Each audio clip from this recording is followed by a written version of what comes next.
Te salut! Cristina sunt, CEO-ul Professional Translations, una dintre cele mai importante agenții de traduceri specializate din România. Astăzi mă bucur să ne revedem și să vorbim câteva lucruri interesante despre domeniul automotive și cum ajută traducerile, cum oferă valoare acestui domeniu.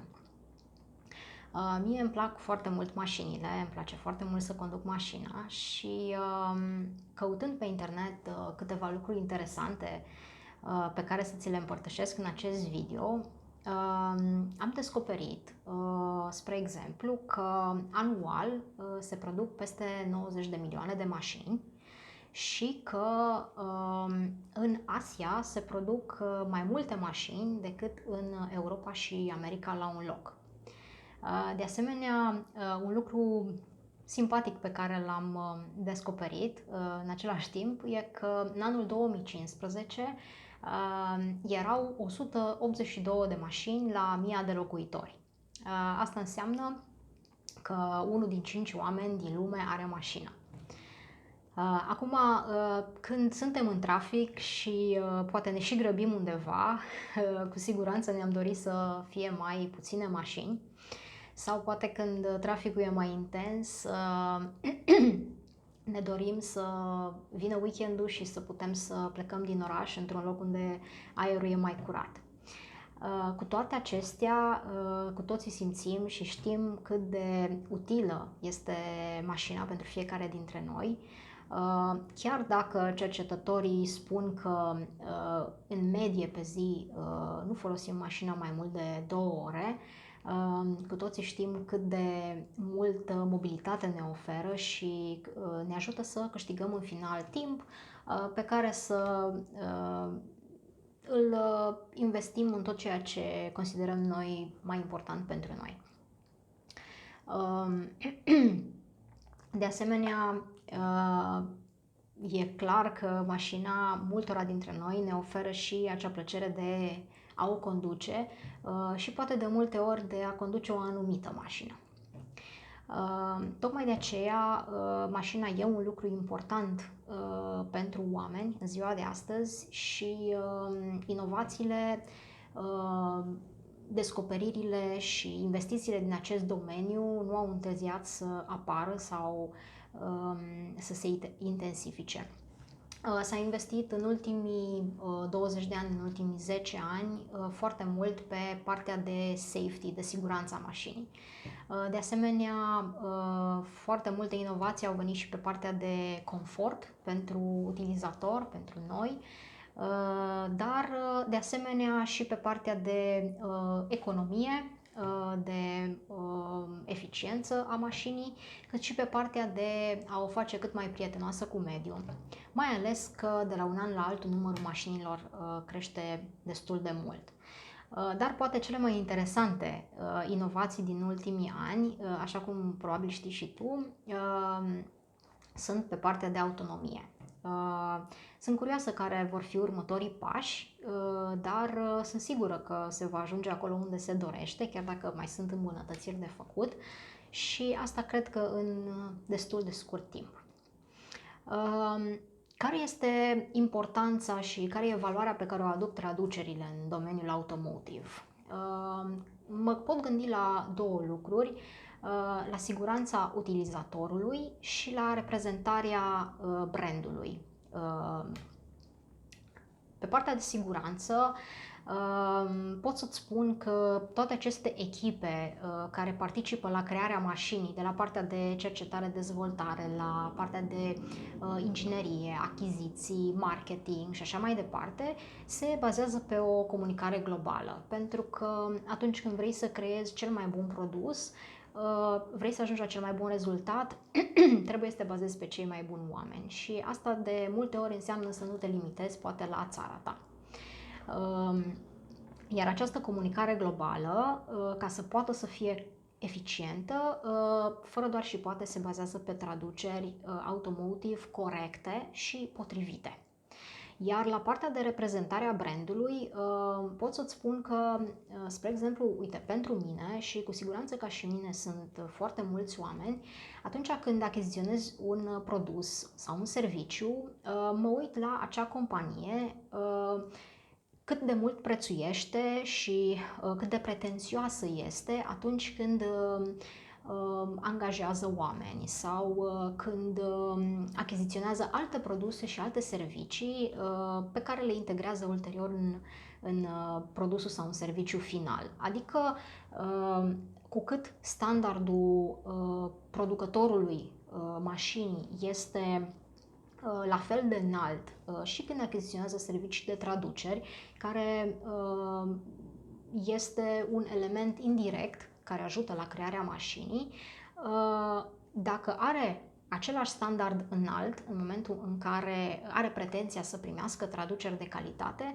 mie, ca și utilizator final al mașinii, îmi dă încredere că e clar că și acea mașină a fost creată cu cele mai calitative componente, cele mai exacte și bune softuri, cei mai pricepuți oameni și așa mai departe. Un alt lucru care mă întrebam și de multe ori când discut și eu cu clienții noștri, ne punem această întrebare: cum definești că o traducere automotive este una foarte bună? Și principalele două lucruri am concluzionat de fiecare dată împreună cu clienții noștri că sunt o calitate înaltă și un termen scurt de livrare. Acestea au fost cele două priorități în cele mai multe cazuri. Pot să-ți povestesc foarte pe scurt cum am ajutat și cum ajutăm noi, unul dintre clienții noștri importanți în domeniul automotive, să primească traduceri de calitate în domeniul automotive și cel mai bun termen de livrare. La partea de calitate, ce am făcut noi, imediat după ce am început colaborarea cu acest client, a fost să creăm o bază cu termeni tehnici, termeni automotive, pe care i-am extras din documentele sale unde era nevoie de traducere. Această bază cu termeni a fost tradusă ulterior de către doi traducători pe care i-am alocat ca și echipă dedicată pentru acest client, traducători care aveau cel puțin 10 ani experiență în domeniul automotive, în acest tip de traduceri. Ulterior, clientul ne-a oferit suportul său extrem de valoros și îi mulțumesc și pe această cale că a înțeles cât de important e participarea sa, astfel încât împreună să ajungem la cel mai bun rezultat. Ne-a oferit suportul său pentru validarea traducerii acestor termeni automotive. Deși mare parte din propunerile noastre au fost corecte, pe alocuri clientul a venit cu unele sugestii sau unii termeni preferați. Iar în momentul când am demarat traducerile pentru acest client, noi am putut să folosim cei mai corecți termeni în domeniul automotive, deja aprobați de către clientul nostru. Și chiar dacă această traducere am făcut-o de cele mai multe ori cu doi traducători care au tradus în același timp câte o parte din acest material, la final, traducerea nu doar că a fost corectă din punct de vedere tehnic, ci a fost și consecventă de la un capăt la altul, adică termenii tehnici au fost la fel traduși de la pagina numărul 1 până la pagina 200 sau 500, ca și cum acea traducere ar fi fost realizată de un singur traducător.